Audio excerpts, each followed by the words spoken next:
शांति। आज 29 जुलाई 2025 भारत में मंगलवार है। Today is 29th July 2025 and it's Tuesday in Bharat. आज की मुरली का जादुई रहस्य स्वयं को प्रेरणा देने के लिए magical secrets of today's Murli for motivating the self. Baba का कमाल है संगम युग पर। बाबा बच्चों में इतनी शक्ति भरता है, इतना उमंग उत्साह से भरपूर कर देता है। ऐसा टीचर, ऐसा बाप और ऐसा सदगुरु पूरे कल्प में मिल नहीं सकता है। इस समय मैं कर्नाटक के मणिपाल में हूँ और अमृत वेला के 3 बजे है। मैं आज 2 बजे से ही उठ के बैठा हूँ। दिन भर सेवा है तो सोचा अमृत वेले मुरली रिकॉर्ड करो। तो आधा घंटा योग करके मुरली पढ़ने के बाद इतना नशा चढ़ रहा है। बाबा के एक एक शब्द कितने पावरफुल है, बहुत ही पावरफुल और हिट हो रहे हैं। तो जब बाबा कहता है अमृत वेला उठ के एकांत में चले जाओ, तो वो सब बातें प्रैक्टिकल ब्रह्मा बाबा ने अनुभव की हुई है। और बहुत बाबा के बच्चे जो ये लक्ष्य रखते हैं वो ये सब बातें अनुभव करती हैं। सिर्फ इसमें वर्ड ऑफ क्वेश्चन ये रखना है कि आपको बैलेंस देखना है, शरीर का भी ध्यान रखना है।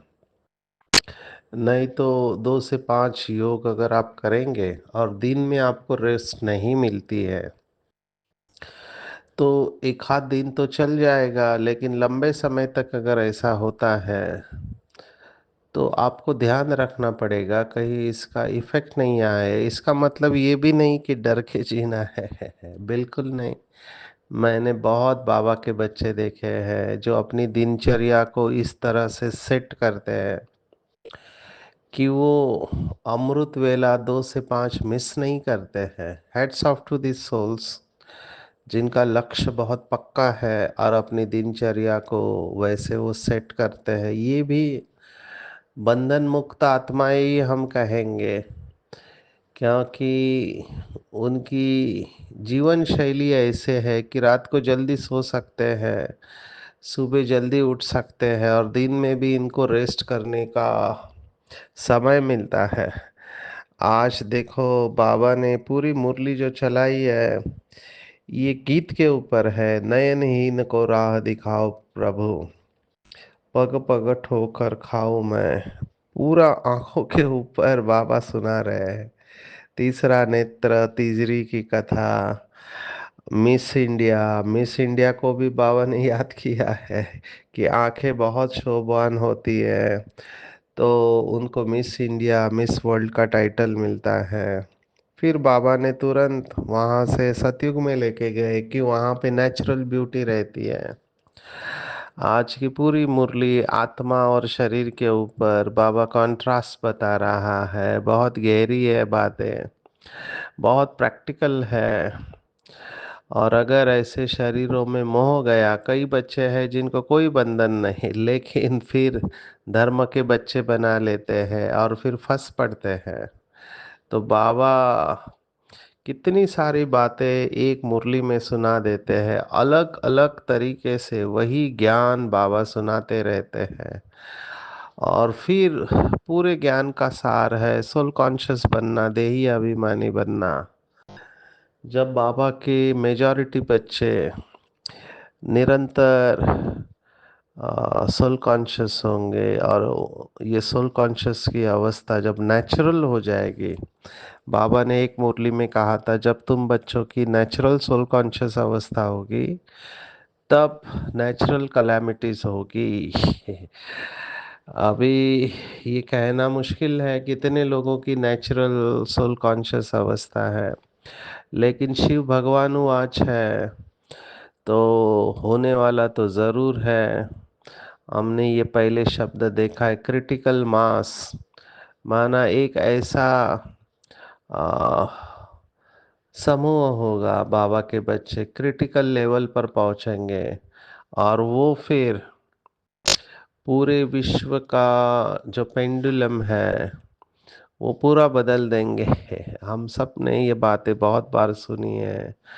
आते हैं आज की मुरली के ऊपर, बाबा ने कहा सजावट आत्मा की नहीं होती है, सजावट शरीर की होती है। मैंने डेकोरेशन सजावट जो भी करते हैं शरीर का करते हैं, तो आत्मा की कोई सजावट नहीं होती है। यहाँ पर हमारा चिंतन चलना चाहिए कि बाबा फिर श्रृंगार किसका करता है। तो बाबा जो श्रृंगार करता है वो शरीर का श्रृंगार नहीं करते हैं। लौकिक माता पिता बच्चों के शरीर का श्रृंगार करते हैं। छोटे बच्चे होते हैं तो उनके शरीर का श्रृंगार करते हैं, शादी में भी श्रृंगार करते हैं, वो शरीर का करते हैं। आजकल ये भी एक बहुत बड़ा बिजनेस है कि लोग अपने शरीर को श्रृंगार करने के लिए कितना पैसा खर्चा करते हैं। अभी बाल काटने का, और ब्यूटी पार्लर कहते हैं वो, तो बहुत श्रृंगार करते हैं अपने शरीर का। अभी इसका लक्ष्य क्या है, श्रृंगार करने से क्या होता है? तो महिमा होती है कि आप बहुत खूबसूरत हो, हैंडसम हो। कल मैं इसके ऊपर सेशन ले रहा था कि एक भारत में ब्रांड था फेयर एंड लवली। अभी ये जितने भी एडवर्टाइज वाले हैं, ये मार्केटिंग वाले लोग हैं, सेल्समैन जिसको बाबा कहते हैं, इनको पता है अपना माल कैसे बेचना है। तो मनुष्य की कमजोरी को वो पकड़ लेते हैं कि हर एक व्यक्ति खूबसूरत गोरा दिखना चाहता है। बाबा ने भी इसके ऊपर कुछ मुरलियों में कहा है कि जब बर्फ के प्रदेश में रहते हैं उनकी त्वचा गोरी रहती है, और जो धूप वाले प्रदेश में रहते हैं उनकी त्वचा काली रहती है। तो गोरा और काला, लेकिन हर एक व्यक्ति गोरा चाहता है, स्किन फेयर हो हमारी, तो इन्होंने नाम रख दिया फेयर एंड लवली, माना गोरे और खूबसूरत हो। तो फिर कुछ लोगों ने इसके ऊपर ऑब्जेक्शन लिया कि ये डिस्क्रिमिनेशन है, माना जिनका स्किन का कलर अच्छा नहीं है, माना गोरा नहीं है, क्या वो खूबसूरत नहीं है? और फिर कुछ लोग शायद कोर्ट में भी गए, क्योंकि इनका पंच लाइन था 7 दिन में गोरापन। तो 7 दिन में गोरापन कैसे आ सकता है, बहुत हर एक की स्किन अलग है, तो वो नहीं हुआ। तो फिर ये सब बातें हुई तो इनको अपना नाम बदलना पड़ा। उन्होंने अभी नाम रख दिया है ग्लो एंड लवली। फेयर माना खूबसूरत को निकाल के ग्लो एंड लवली नाम दिया हुआ है। और फिर पहले तो केवल बहनें लगाती थी फेयर एंड लवली, फिर ये मार्केटिंग वालों ने सोचा कि हमारा बिजनेस बढ़ना चाहिए तो भाइयों को भी हम पकड़ते हैं। फिर उन्होंने एक ऐसी एडवर्टाइज बनाई जिसमें बताया गया कि एक लड़का चुपके से बहनों वाली क्रीम लगा रहा है, और फिर उन्होंने कहा कि ये बहनों की क्रीम अलग है और भाइयों की क्रीम अलग है, क्योंकि दोनों की स्किन त्वचा अलग होती है। और फिर उन्होंने फेयर एंड हैंडसम ये नाम दे दिया। तो ये सब मार्केटिंग के तरीके हैं, हमको समझना चाहिए। मैंने तो ऐसे लोग देखे हैं जिन्होंने कभी क्रीम नहीं लगाई, हमको भी शेविंग के बाद वो आफ्टर शेव लगाने की आदत नहीं है, हम तो तेल लगा देते हैं, लेकिन ये आफ्टर शेव का एडवर्टाइज आता है। माना इन लोगों का अगर बस चला तो ये हर चीज आपको बेचने वाले हैं।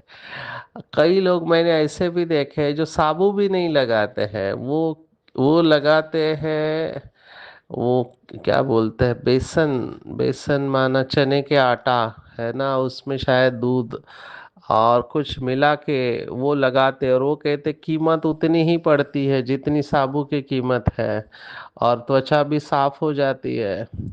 तो हर एक के अपने अपने तरीके हैं। मैंने ऐसे भी लोग देखे हैं जो कभी टूथब्रश का इस्तेमाल नहीं करते हैं, तो वो नीम की जो डंडी होती है उसको चबाते रहते हैं। अभी ये गांव वाले लोग नहीं है, ये अच्छे पढ़े लिखे लोग हैं, बड़े पोस्ट पर है, जो नीम की डंडी इस्तेमाल करते हैं, क्योंकि उनके पीछे उसका लॉजिक है, उसका तर्क है कि दांतों का एक्सरसाइज होता है, और उसके अंदर उसको एस्ट्रिंजेंट कहते हैं, माना जख्मों को ठीक करता है वगैरह वगैरह, दांत साफ तो हो ही जाते हैं।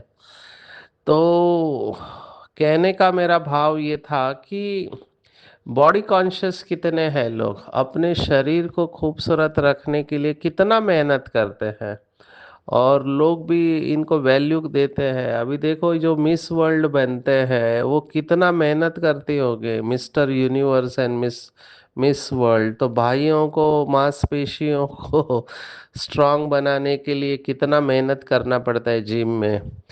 और मिस वर्ल्ड जो होती है बहनें, उनको खूबसूरत बनने के लिए कितना मेहनत है, क्या क्या नहीं करते हैं वजन को कंट्रोल करने के लिए, शेप में लाने के लिए।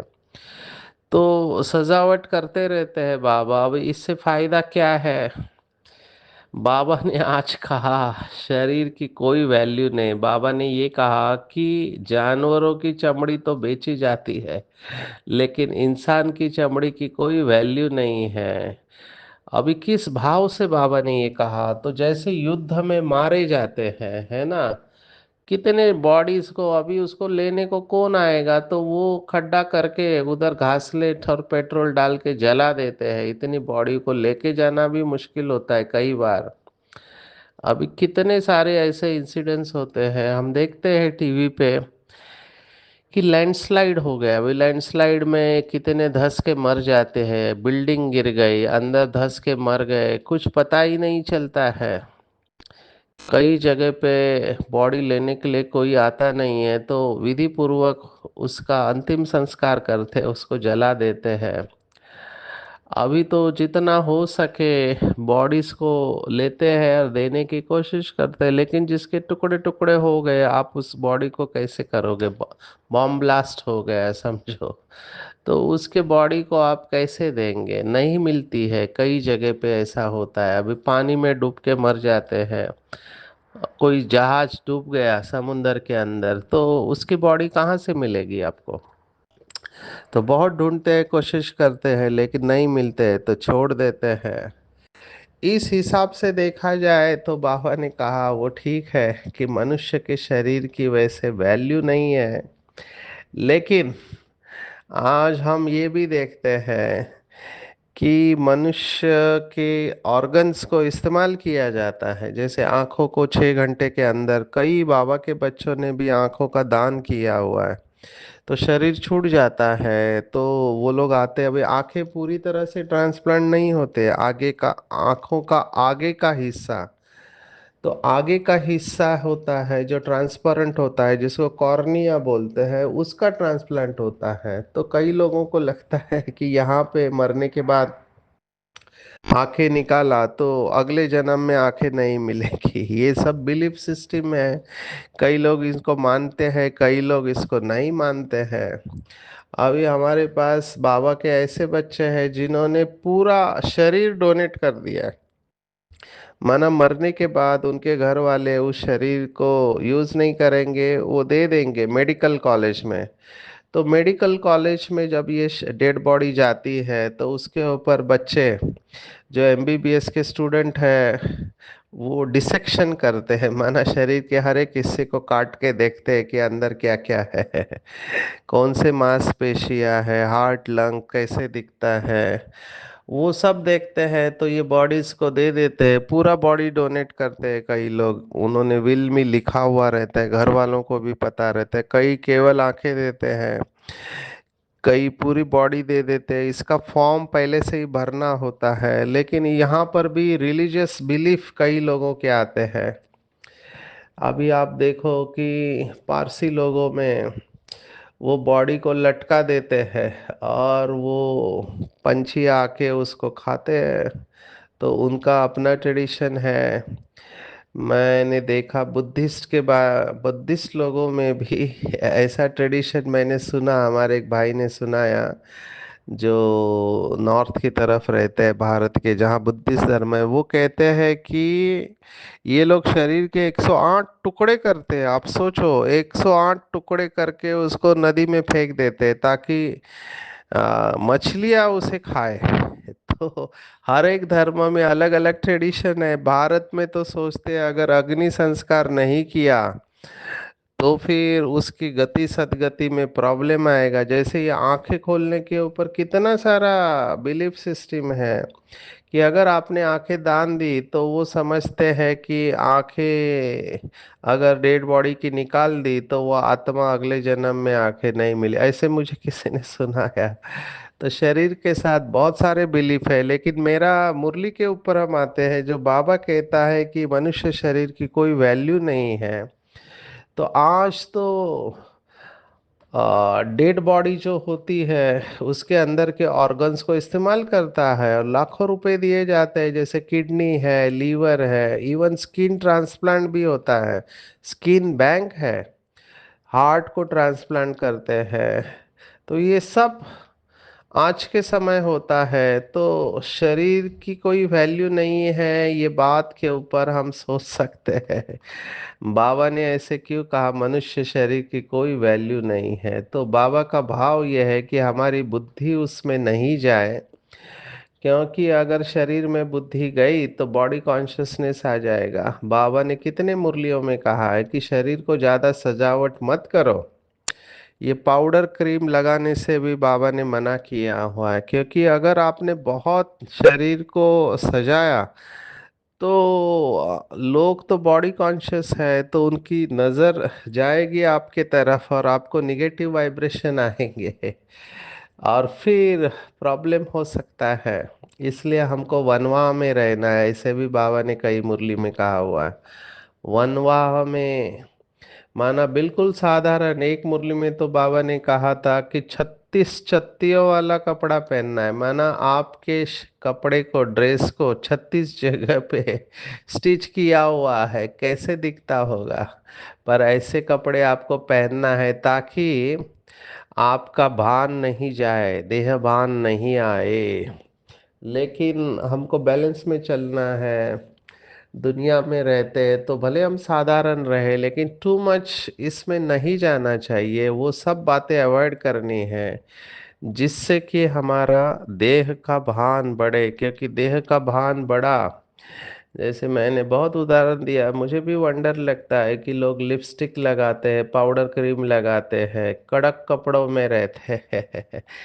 अभी ये सब बातें ठीक है एज फार एज आपके अंदर बॉडी कॉन्शियसनेस नहीं आता है। बाबा ने देखो क्या कहा, सतयुग की ब्यूटी नेचुरल रहे, यहाँ पे आर्टिफिशियल ब्यूटी है। कितना खर्चा करते हैं ये ब्यूटी पार्लर के ऊपर लोग। और आजकल तो पूछो ही मत, प्लास्टिक सर्जरी करके शरीर के अंगों को अच्छा बनाने की कोशिश करते हैं। नाक है, नाक सीधा होना चाहिए, होठ, होठ को भी इंजेक्शन दे देते हैं बुढ़ापा नहीं दिखाई दे इसलिए। एक बोटॉक्स करके इंजेक्शन होता है, क्योंकि बूढ़ा होने के बाद में शरीर के ऊपर क्रिसेस आते हैं, माना सिलवटें आती है, तो आप बूढ़े लगते हो। तो वो सिलवटों को निकालने के लिए बोटॉक्स का इंजेक्शन देते हैं जो बहुत महंगा होता है। तो ये सब आज के समय इसलिए करते हैं ताकि आप खूबसूरत दिखे। तो चिंतन करना चाहिए इसके ऊपर। बाबा ने कहा शरीर की सजावट होती है, तो क्या हमको शरीर की ऐसी सजावट करनी चाहिए? बाबा ने हमको सफेद ड्रेस इसलिए दिया कि हमको कोई चॉइस न रहे, कि नहीं तो कलर कपड़ों में कितनी बुद्धि जाती है। लेकिन फिर सफेद ड्रेस में भी बाबा के बच्चों ने चॉइस निकाल दिया कि सादा सफेद, सिल्क वाला सफेद, बॉर्डर वाला सफेद, क्या क्या किया यार। फिर कई लोगों ने जैकेट पहनना चालू किया। अभी ठंडी की जगह पे आप जैकेट पहनते हम समझ सकते हैं, लेकिन जहाँ ज़रूरत नहीं है वहाँ पर भी जैकेट, क्योंकि ये अच्छा लगता है, इम्प्रेशन पड़ता है।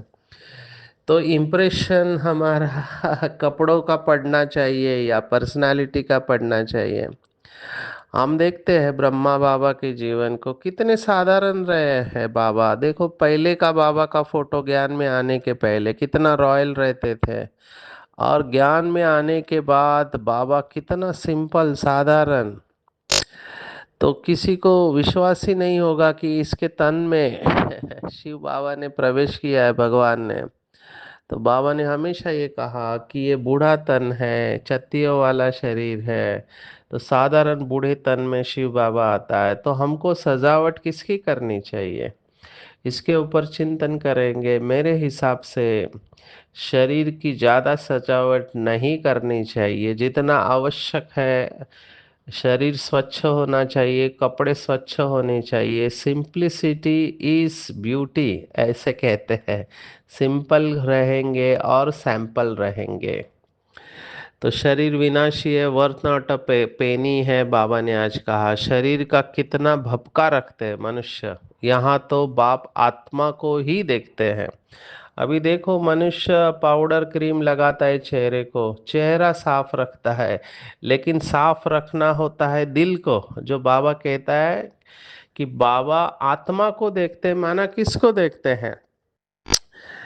बाबा आत्मा के प्रकाश को देखते हैं कि इसकी लाइट कितनी फैली हुई है, इसने कितने आत्माओं को सुख दिया हुआ है। और हम चेहरे को साफ रखते हैं, दिल को साफ रखना चाहिए। भगवान की नज़र दिल के ऊपर रहती है कि इस आत्मा का दिल कितना साफ है, कितना बड़ा दिल है। तो इसके ऊपर चिंतन करेंगे। मनुष्य को धन का भी नशा होता है, तो बाबा ने कहा तुम बच्चे बहुत धनवान बनते हो, तुम्हारी बहुत कमाई हो रही है, तुम्हारी महिमा भी अनेक प्रकार की है। आज कहानियों के बारे में भी बताया, तीजरी की कथा या सत्यनारायण की कथा या अमर कथा, इन सब का भाव भी बाबा बता रहे। तीजरी की कथा माना तीसरे नेत्र की कथा। तो नेत्र के ऊपर आज बातें आई है, तो हम इसके ऊपर चिंतन करेंगे। ये अंग्रेजी का शब्द हमने देखा है, सेल्फ रियलाइजेशन। रियलाइजेशन माना अनुभूति, आत्मा अनुभूति को सेल्फ रियलाइजेशन कहते हैं। तो ये अंग्रेजी का शब्द यहाँ पे बहुत सुंदर है। आज के ज्ञान नेत्र के साथ ये जाता है, रियल आइज। जब हमारी रियल आईज माना सत्य आंखें खुलती है, तब रियलाइजेशन होता है। तो ज्ञान का तीसरा नेत्र, जिसके ऊपर तीसरी की कथा है। फिर आज बाबा ने कहा कि आप देखो बाबा कितने तरीके से ज्ञान को समझाने की कोशिश करते हैं। ज्ञान का तीसरा नेत्र नहीं है तो कहेंगे चूचा धुंधकारी है। धुंधकारी माना स्पष्ट दिखाई नहीं देता, जैसे अंधेरे में हम ठोकर खाते हैं। तो ज्ञान का तीसरा नेत्र नहीं है तो भी माया से ठोकर खाते हैं। आंखें भी कोई की कैसे कोई की कैसे होती है, कोई की बहुत शोभवान आंखें होती है, फिर उस पर इनाम भी मिलता है, फिर नाम रखते मिस इंडिया, मिस फलानी। तुम बच्चों को अब बाप क्या से क्या बनाते हैं, वहां तो नेचुरल ब्यूटी रहती है। श्री कृष्ण की इतनी महिमा है क्योंकि सबसे जास्ती ब्यूटीफुल है। तो ब्यूटीफुल बना कैसे? तो बाबा ने कहा नंबर वन में कर्मातीत अवस्था को पाते हैं, इसलिए नंबर वन में गायन है। तो हमको इससे प्रेरणा ये लेनी चाहिए कि हमको भी ब्रह्मा बाप समान पुरुषार्थ करके नंबर वन श्री कृष्ण की तरह खूबसूरत बनना है। तो सच्ची खूबसूरती है दिव्य गुणों की खूबसूरती, पवित्रता की खूबसूरती। मुझे याद है मुझे एक बार परम आदरणीय निर्भय भाई ने भी कहा था। निर्भय भाई जी ने कहा कि जैसे अपवित्रता आकर्षित करती है, वैसे पवित्रता भी आकर्षित करती है। इसमें भी बहुत हमको संभाल के चलना चाहिए, क्योंकि इस समय बॉडी कॉन्शियस लोग है। बाबा ने कहा था बगले है बगला, बगले के मन में क्या चल रहा है आपको नहीं पता। तो भाई बहनों को बहुत अलर्ट रहना चाहिए। आपको नहीं पता कि आपके आजू बाजू में जो लोग हैं वो किस भावना से आपको देख रहे हैं। तो बहुत न्यारा और प्यारा होना चाहिए, नहीं तो कहीं फंस सकते हैं। जैसे आज बाबा ने बिल्ला और बिल्ली की बात कही, मोह मोह की बिल्ला और बिल्ली बन जाते हैं। आज थोड़ी इंटरेस्टिंग बातें हैं, रिसर्च की बातें भी बाबा ने बताई। बिफोर कमिंग टू रिसर्च की बातें, मैं ये बिल्ली की बात बताऊंगा। बाबा ने कहा देह अभिमान पहला दुश्मन है, बाद में सभी विकार आते हैं। अभी गुल बकाओली की कहानी में भी बिल्ली का नाम दिखाया है। दीवे को बुझा देती थी। तुम्हारा भी यह हाल होता है, माया बिल्ली विघ्न डाल देती है, तुम्हारी अवस्था को ही गिरा देती है।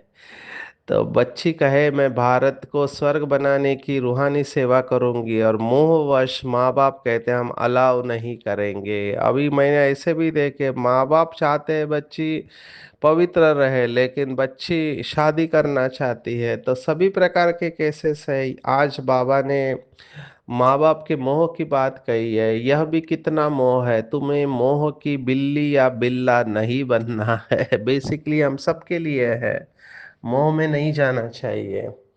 सतयुग की बाबा ने आज दो प्रकार से बात की। एक तो नेचुरल ब्यूटी की बात कही है, फिर बाबा ने बच्चे कैसे पैदा होते हैं, ये बाबा की मुरलियाँ इसलिए झेरॉक्स करके रखना चाहिए। बाबा ने देखो स्पष्ट कहा, सब विष से पैदा होते हैं, इसलिए विकारी कहा जाता है। इन लक्ष्मी नारायण को कहते हैं संपूर्ण निर्विकारी। बच्चे तो पैदा होते होंगे ना, ऐसे तो नहीं कोई ट्यूब से बच्चा पैदा हो जाएगा। माना बाबा स्पष्ट कह रहे हैं कि सतयुग में टेस्ट ट्यूब बेबी नहीं होता है। कुछ डॉक्टर्स ऐसे कहते थे कि टेस्ट ट्यूब बेबी हो सकता है सतयुग में, लेकिन बिल्कुल नहीं। बाबा ने कहा test tube baby is out. आज माली और बागवान की बात भी आई है। किंग ऑफ फ्लावर है, कोई गुलाब है, कोई मोतिया है, कोई अक है। तो बाबा ने कहा चेक करना है कि मैं कौन सा फूल हूँ। तो किंग ऑफ फ्लावर और मुगल गार्डन, ये सब बातें बाबा ने बहुत बार समझाई है, तो मैं इन बातों में नहीं जा रहा हूँ। बाबा जो कहते हैं कि बच्चे बहुत कमजोर है, याद भूल जाती है, बाबा खुद अपना अनुभव सुनाते हैं। भोजन पर याद करता हूँ शिव बाबा हमको खिलाते हैं, फिर भूल जाते हैं, फिर स्मृति में आता है। तो हमारे में भी नंबरवार है। बाबा ने कहा कोई बंधन मुक्त होते हुए भी फंस मरते हैं और धर्म के बच्चे बना देते हैं। इसलिए ज्ञान का नेत्र सदा खुला रहना चाहिए, नहीं तो माया वार करेगी। तीखा रहना चाहिए ज्ञान में, ज्ञान और योग में। सर्व खजानों को अन्य आत्माओं की सेवा में लगाकर सहयोगी बनने वाले सहज योगी बनना है। बहुत सुंदर वरदान है। बाबा ने देखा क्या बताया है कि सहयोगी बनो तो सहज योगी बन जाएंगे। ये स्लोगन है। माना जो भी बाबा के बच्चे योग में आगे जाना चाहते हैं, तो योग की पहली स्टेज है सहयोगी बनना। तन मन धन समय श्वास संकल्प, जिससे आप सहयोगी बन सकते हो वो बनना है। संकल्प वाणी कर्म, सेवाधारी समझ, सेवा में सब कुछ लगा देना चाहिए। जो भी ब्राह्मण जीवन में शक्ति या गुण ज्ञान श्रेष्ठ कमाई समय का खजाना प्राप्त हुआ है, उसको सेवा में लगाओ। तो जितना हम सेवा में लगाते हैं उतना हम सहज योगी बनते हैं।